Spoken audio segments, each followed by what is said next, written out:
ব্যাংকের ভল্টে ২০ টন ওজনের লোহার দরজা, যেটার চারপাশে লোহা লাগানো ছিল।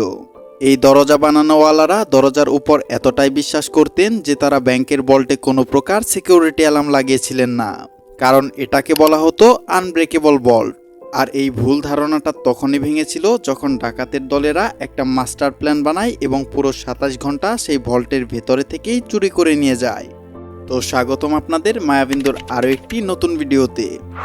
আসলে এই মাস্টার প্ল্যানটা কি ছিল আর কেনই বা একে ইতিহাসের সবথেকে দুর্ধর্ষ ব্যাংক ডাকাতি বলা হয়, এই বিষয়টা নিয়ে কথা বলার আগে আমাদের জানতে হবে ১৯শে জুলাই ১৯৭৬ সাল সম্পর্কে।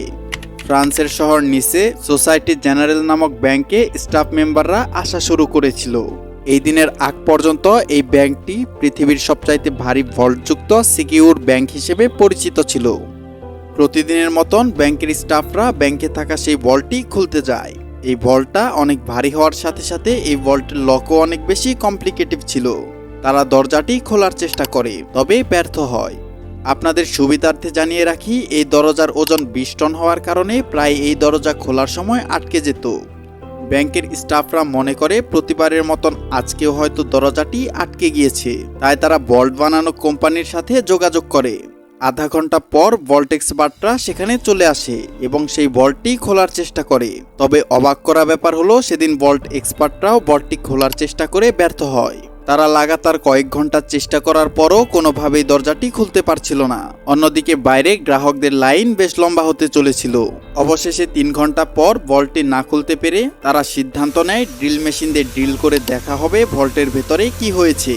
ড্রিল মেশিন দিয়ে ড্রিল করার পর তারা যখন ছিদ্র দিয়ে ভেতরের দিকে দেখে, তখন তারা দেখতে পায় ভল্টের দরজাটি ভেতর থেকে ঝালাই করে বন্ধ করে দেওয়া হয়েছে।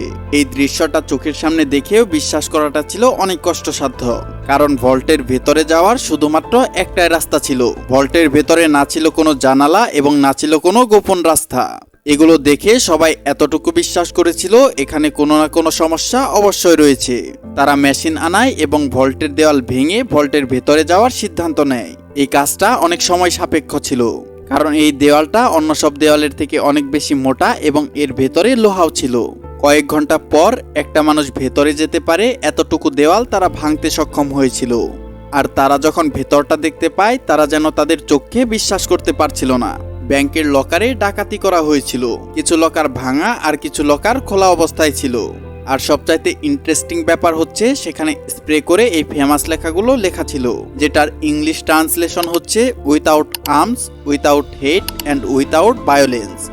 আর ব্যাংক স্টাফরা ভল্টের নিচের দিকে একটি টানেলও দেখতে পায়। আর এর পরের কাজগুলো ছিল পুলিশদের। ডাকাতেরা ভল্টে থাকা টাকা এবং স্বর্ণের বার সহ ৪,০০০ ভল্টের মধ্যে ৪০০টি ভল্ট ভেঙে সোনাসহ বিভিন্ন দামি বস্তুগুলো নিয়ে চলে যায়। যে টানেলটা তারা কেটেছিল সেটা সেই শহরের সবচাইতে বড় আন্ডারগ্রাউন্ড সি বিচ লাইন বয়ে চলেছিল। সেখানে পুলিশেরা অনেকগুলো প্রমাণও পায়, যেমন টুলস এবং ২৭টা গ্যাস সিলিন্ডার, যেগুলো দিয়ে ডাকাতেরা ভল্ট ঝালাই করেছিল।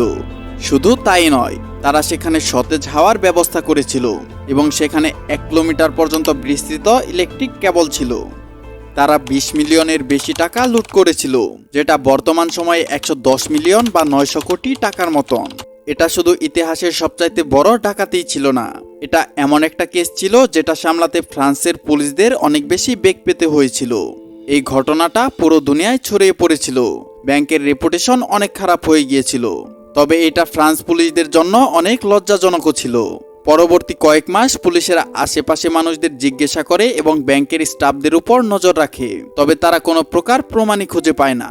৩ মাস পর অক্টোবর ১৯৭৬ পুলিশেরা এই কেসের বড় একটা ক্লু খুঁজে পায়। ডাকাতের দলের এক সদস্য তার গার্লফ্রেন্ডের কাছে ধরা পড়ে যায়। প্রথমে সে কোনো কিছুই বলতে চাচ্ছিল না, তবে পুলিশের চাপের কারণে শেষমেশ সে তার পুরো গ্যাংয়ের কথা বলতে শুরু করে। পুলিশ এই গ্যাংয়ের কথা শুনে অবাক হয়ে যায়, কারণ এই গ্যাং ছোট ছোট চুরির জন্য ফেমাস ছিল। তবে এত বড় ব্যাংক ডাকাতি এই গ্যাংয়ের সদস্যরা করেছিল, এটা পুলিশরা বিশ্বাসই করতে পারছিল না। এই ডাকাতির মাস্টারমাইন্ড আসলে অন্য কেউ ছিল। ইনভেস্টিগেশনের সময় গ্যাং মেম্বাররা পুলিশকে একজন লোকের নাম বলে। তাদের কথা অনুযায়ী সেই ছিল চুরির মাস্টারমাইন্ড। অ্যালবার্ট স্পাজারি আসলে একজন ফটোগ্রাফার ছিলেন। যখন পুলিশ তাকে অ্যারেস্ট করে তখন তাকে কোনো দিক থেকেই দেখে ক্রিমিনাল মনে হচ্ছিল না। Simple dressing, simple hair styling আর শহরের সাধারণ একটা বাড়িতে বসবাস তার আশেপাশের লোকজনদের জিজ্ঞাসা করলেও তারা জানায় অ্যালবার্ট হচ্ছে একজন সাধারণ ফটোগ্রাফার যে কিনা তার কাজ নিয়ে ব্যস্ত থাকে। তবে অ্যালবার্ট স্পাজারির সম্বন্ধে পুলিশ যেটা ভাবছিল সেটা ছিল সম্পূর্ণ ভিন্ন। সবাইকে অবাক করে দিয়ে সে পুলিশের সামনে স্বীকার করে এই ডাকাতির মাস্টারমাইন্ড সে নিজেই। পুলিশের জন্য এই কেসটা ক্লোজ হয়ে গিয়েছিল, তবে প্রকৃতপক্ষে এটা কেবল শুরু ছিল। অ্যালবার্ট প্রথমে এই ব্যাংকেই একটা লকার নিয়েছিল, আর সেই সুযোগেই সে ভল্টে গিয়ে সবকিছুর ছবি তুলত। সে তার লকারেই একটা অ্যালার্ম ক্লক রাখে, যেটার অ্যালার্ম সে রাতে সেট করে রাখে। যখন অ্যালার্ম বাজার পরও কেউ আসেনি এবং কোনো সিকিউরিটি অ্যালার্মও বাজেনি, তখন সে কনফার্ম হয়ে যায় সেখানে কোনো সিকিউরিটি সিস্টেম নেই। এরপর সে ইঞ্জিনিয়ারের বেশে সিটি গভর্নমেন্ট অফিসে যায় এবং শহরের একটা নকশা নিয়ে আসে। এই নকশা থেকে সে সি বিচ লাইন ও ব্যাংকের দূরত্ব নির্ণয় করে। ক্যালকুলেশনের পরে সে বুঝতে পারে সি বিচ থেকে 26 ফুট টানেল কাটলে সে ব্যাংকের ভল্টে পৌঁছাতে পারবে। যেহেতু এই কাজটা অনেক কষ্টের ছিল, তাই অ্যালবার্ট সেই শহরের একটা গ্যাংস্টার সাথে সাক্ষাৎ করে এবং তাকে সমস্ত প্ল্যান খুলে বলে। সেই গ্যাংস্টার নিজের লোকদের টানেল খোদার কাজে লাগিয়ে দেয়। টানেল খুঁড়তে প্রায় 2 মাস সময় লেগে যায়, কারণ এই কাজটা কোনো প্রকার মেশিনের সাহায্য ছাড়াই করা হচ্ছিল। আর এই কাজটা শুধুমাত্র রাতেই করা হচ্ছিল, যখন ব্যাংকে কেউ থাকতো না। 18 জুলাই শনিবার বা রবিবার রাতে সে ফাইনালি ভল্টে পৌঁছাতে সক্ষম হয়। পরবর্তী 27 ঘন্টা তারা অনেক আনন্দের সাথেই টাকা, সোনা এবং মূল্যবান জিনিসপত্র সরিয়ে ফেলে। মজার ব্যাপার হলো তারা ভল্টে লাঞ্চও সেরেছিল এবং ডিনারও করেছিল, আর যাওয়ার সময় এই লেখাটি লিখে গিয়েছিল। পুলিশ তাকে কোর্টে পেশ করে, যেখানে অ্যালবার্ট জজের সামনে নিজের অপরাধ স্বীকার করে।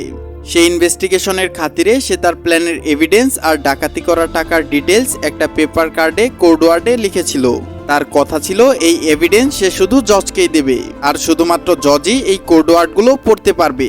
এই কাজের জন্য জজ অ্যালবার্টকে নিয়ে নিজের রুমে যায়। অ্যালবার্ট সেই পেপার জজের হাতে দেয়, যেখানে সিটির ম্যাপ বানানো ছিল। যখন জজ সেই ম্যাপটা বুঝতে চেষ্টা করছিল, তখনই অ্যালবার্ট পাশে থাকা জানালা দিয়ে লাফ দিয়ে দেয়। এই রুমটা ছিল ফার্স্ট ফ্লোরে, আর তার নিচে একটা গাড়ি রাখা ছিল।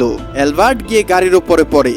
তারপর সেখানে একটা বাইক ছিল, যেটা আগে থেকেই তার জন্য অপেক্ষা করছিল। সেই বাইকে চড়েই অ্যালবার্ট পালিয়ে যায়। পুলিশ লাখো চেষ্টা করেও অ্যালবার্টকে ধরতে পারেনি। কয়েক বছর পর তার ইন্টারভিউ ইতালির একটা টিভি চ্যানেলে ব্রডকাস্ট হচ্ছিল, যেখানে সে বলেছিল, আমার 12 বছর বয়স থেকেই খাজানার অনেক শখ ছিল, আর এই শখ আমি ব্যাংক ডাকাতির মাধ্যমেই পূরণ করেছি। আর তারপর অ্যালবার্ট কোথায় গিয়েছে সেটা আর কখনোই জানা যায়নি। আপনি যদি এমনই রহস্য, রোমাঞ্চ ও আনকমন ভিডিও দেখতে ভালোবাসেন, তাহলে মায়াবিন্দু চ্যানেলটা সাবস্ক্রাইব করে রাখতে পারেন। ধন্যবাদ।